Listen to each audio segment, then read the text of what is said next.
we maintain on this program that you can't really cast everybody into boxes. There is no one-size-fits-all solution.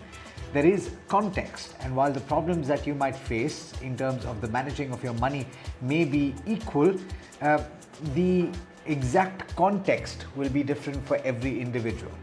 That's why we're hoping that this conversation will help you.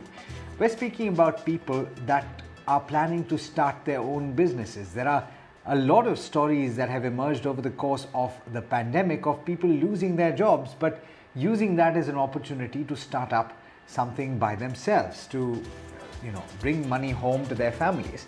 But even apart from that, there are a lot of people that have come up with amazing ideas that they want to monetize.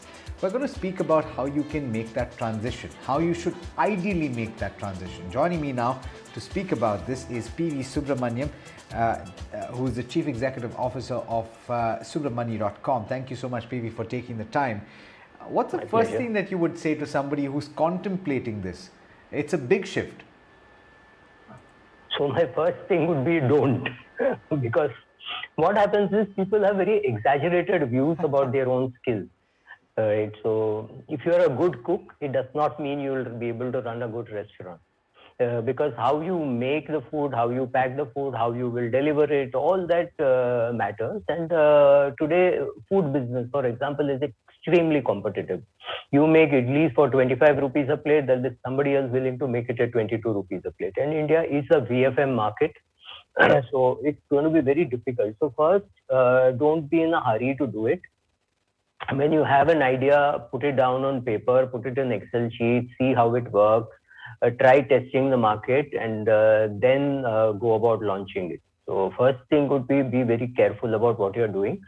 If you have let's assume that you are a woman who is trying to do it. If you have a husband who is earning well and who is providing the stability, then it's great. If you're a man who is going to do it, it's nice to know that you have a wife who is earning money and there'll be some stability during your difficult times. So first is be very careful while you start. Okay, that's a fair point. Is there a litmus test that you would suggest people take?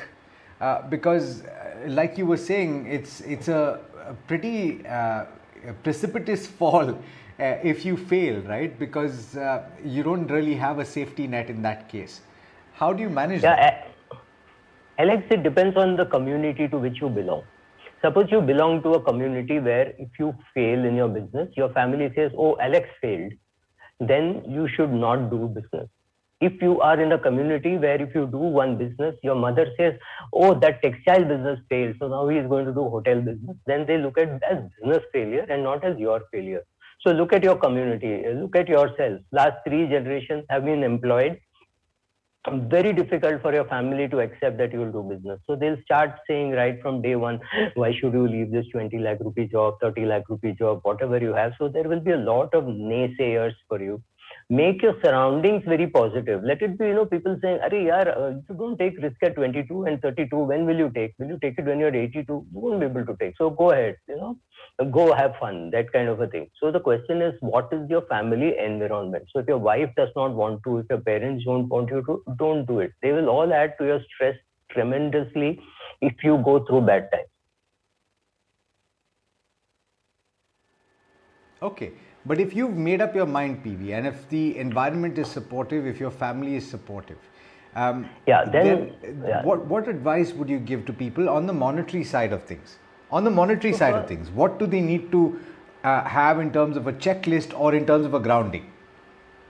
Alex, what happens even in personal finance, we tell people that you should have a financial plan in writing. You should definitely have your business plan in writing, and don't leave your job till you start, seeing green spouts, right? So there's no great hurry. At least green shoots you should see, and something is happening. Some money is coming. So let's suppose you're earning 1 lakh rupees per month, and you start your business, and your monthly expenses are 30,000 to run your house. Once you start earning net profits of about 30,000 from your business, that's the time to quit. Not on day 0.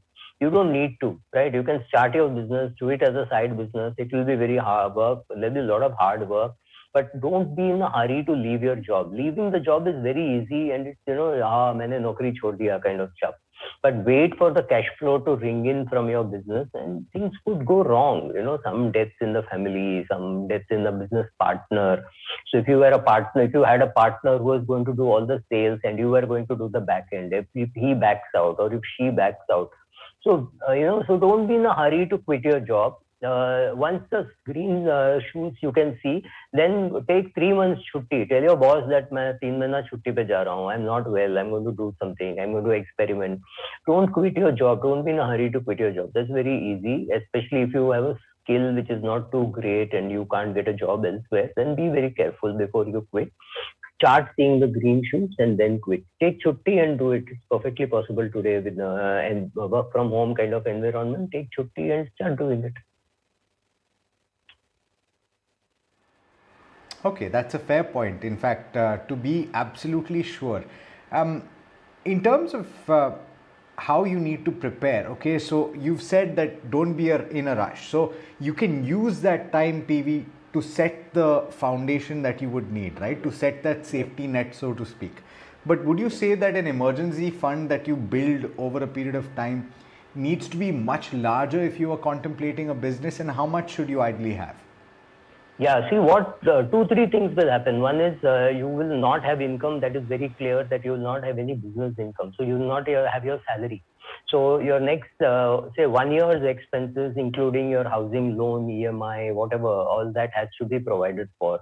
Assuming that there is no money coming from your business. So obviously earlier maybe you had 2 lakh of rupees as emergency fund. Now you may have to have 10, 12 lakhs, maybe 15 lakhs because you want to pay your EMI, etc. out of the emergency fund, because there is going to be no cash flow coming from the business. So one, that. Second, send a very strong signal to your family by saying, okay, the company car is gone, but here is a big car that I bought for myself. Don't worry, nothing is going to change in our life.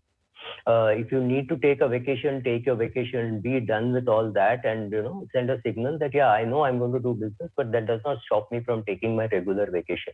Next 1 year, make sure that there's no perceptible change in your lifestyle or standard of living or things like that.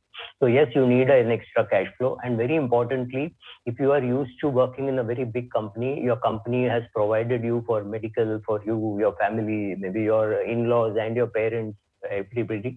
So make sure that you have adequate medical insurance for yourself, family, etc. Because one medical emergency in the family, could be anybody, wife or kid or parent, could completely mean that you will now need a lot of cash and you will need a lot of time. So it is going to take away time from your business and it's going to take away cash from your business. So be careful about all this. Assume that things can go wrong. Assume that you yourself can fall ill, because a heart attack for you can mean that you will no longer be able to travel the way you thought you will travel, right? So right now we are very well prepared for the previous pandemic, that is COVID. Next could be something else. So how much ready can you be? You can only keep cash. You can keep some equity portfolio saying in case of an emergency, I'll touch that. So those kind of preparedness has to be there. Obviously, your SIPs will go for a toss. You will not be able to make any SIPs. So for your retirement, etc., you may have to put those SIPs on hold. Your daughter's education, your son's education, whatever, all those SIPs would be on hold. And you say, okay, in 2-3 years, once my cash flow improves, I'll start pumping in more money into those goals. Right now, I need to invest in my business. So this is how you will go about doing it. Okay, now I think a big confusion that people have when they start up is, do I pay myself a stipend? Do I pay myself a little bit of a salary? Or do I not? Because the temptation, PV, is to plow everything back into the business. And you did mention that in the first couple of years, that is absolutely crucial till you see green shoots. But is it a good idea to have a small stipend that you pay yourself? Yes, absolutely. Especially if you're starting your own business with a partnership. So if you and me, let's say you and me get into a partnership and I'm only the financing partner and you are the working partner, I'm sure you need a salary, which could be even as small as 30,000 or 50,000 rupees, because if you take that and you run your household as though nothing has really changed. The distinction between you and your business has to be made. Your business is a different entity. You are a different entity. There is no point in saying I will not take salary. You should take salary. As a sole proprietor, really salary doesn't matter, but it means money will go from your business account to your personal account, and your wife will be able to use that for your household expenses. So yes, you should take a salary, and if the business needs it, you bring it back as a loan. But taking that 30,000 or 40,000, maybe you are getting your take home pay was 2 lakhs per month, but you will at least take 30,000 rupees so that your day to day expenses are met from that. Right. So yes, you will take for yourself at least a small salary to start with, so that at the end of 2-3 years, you're able to say, yes, now I can take a salary of 2 lakhs or 3 lakhs, whatever I was earning 3 years ago. At least that should happen. If that doesn't happen, it may be a signal that boss business mein there is no money, band karke wapas naukri kar. PV, you've mentioned that it's a good idea to not rush into something like this, to take your time and ease into it, to set the safety net if you possibly can. And speaking of safety nets, we have to talk about insurance, health insurance and life insurance. But first, health insurance. How much do you think is appropriate to have? And this is something that is discussed even in a normal situation, but how much should a business family have? See, understand one thing. What happens is, if a person is in employment, he or she gets some insurance cover from the company. Also, the company may say, okay, here is your 10 lakhs of insurance, which we will cover you. Apart from that, maybe you have incurred 20 lakhs. So another 10 lakhs, we will give it to you as a personal loan. So you don't have to worry about the cash flow. Whereas in your own business, you are the CEO, you are the HR, you are the banker, you are everything. So you need to provide for the cash flow and for somebody to reimburse you the expenses. So maybe you need 20 lakh or 25 lakh kind of insurance, out of which the base insurance needs to be maybe just 10 lakhs, and the remaining has to come through a top up and a super top up. So maybe 25-30 lakhs is something which is good enough. You don't need to keep on buying more and more insurance. So I think 10 plus 25 or something like that should be sufficient. So 10 basic plus another 25 of, or another 20-25 of super top up. Okay. In terms of life insurance cover, they say when you take a large liability, it's absolutely vital to have life insurance cover. So too, I think it would be with regard to business as well, right? Because there are overheads that you need to bear in mind, and your family cannot be liable for that. So how do you manage that, and how much should you have? Exactly. So suppose there is a person who has taken a 2 crore life insurance, which is enough to cover his daughter's education and his wife's retirement if he were to drop dead today, which would maybe repay some 20, 30 lakhs, 50 lakhs of housing loan. So all that put together covered, he needed to cover of 2 crores, and he has got a term insurance of 2 crores. Now he goes and starts off on his own business. Let's say he goes and borrows some money from a banker for which he has given a personal guarantee. That's about 50 lakhs. Plus he has bought some items for which he owes money, etc. So there is a business liability. So suddenly he has another 1 crore of liability. Maybe he's got 1 crore of other assets also. He's bought some things and he's sold, and he's got debtors. So all that money, so 1 crore has to be collected and 1 crore has to be paid. Sometimes what happens for a sole proprietor, he is unable to collect all the monies which are due. If he dies, his wife may not even know from whom how much is due. His accounts may not be updated. His accountant may not be very good at numbers, and all those things. So you have to suddenly cover yourself for that 1 crore liability, which you anyway have to pay. The 1 crore assets you may not be able to realize. So the minute you incur some liabilities or you give personal guarantees, you don't want your house to be taken away by the banker, right? Your personal guarantee means your house will be attached, your mutual funds will be attached. You don't want all that to happen. So suddenly when you're into business, you may need to take another 1 or 2 crores of additional term insurance. Don't even take a case of a business. Take a case of a doctor buying a new hospital at the age of 50 or 52. Maybe his personal life is perfectly well and he's got adequate insurance. Now suddenly he's bought a property worth 2 crores with a loan of 1 crore. Then you need to take another some more term insurance above 2 crores, because like you said correctly, that when you incur your liabilities, you have to add adequate protection for those liabilities in the case you drop dead tonight. Alex, insurance is not about what happens to you 10 years later. Insurance is about what happens if you drop dead tonight when your business is not even started. Then you will still have to pay the loan and liabilities. The property may have depreciated. So you have to be careful about that. So you incur a liability, bingo, on that day you go and get yourself adequate term insurance, and medical insurance we've already spoken about.